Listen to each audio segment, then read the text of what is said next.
రెగ్యులర్గా చేసుకునే సేమియా పాయసం కామన్ అండి, కానీ షీర్ కుర్మా అంటే ఎక్సలెంట్గా ఉంటుంది. దానికోసం ఒక 10 జీడిపప్పు, 10 బాదం పప్పు, 10 వరకు కిస్మిస్లు, 10 ఎండు ఖర్జూరాలు ఒక 4-5 గంటల ముందు నానబెట్టేసుకోవాలి.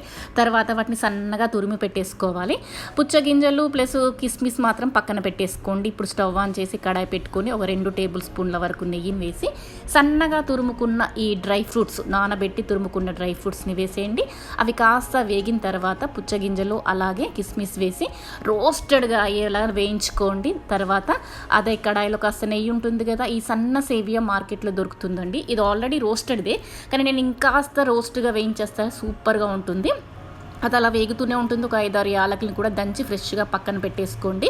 ఇప్పుడు వేయించిన రోస్టెడ్ సేవియాని తీసేసి అదే కడాయిలో పాలు వేసేయండి. పాలు మరుగుతున్నప్పుడు ఈ సేమియా కూడా వేసి మన స్వీట్నెస్కి తగ్గట్టుగా పంచదార వేసి యాలకుల పొడి వేసి దించేసేయండి.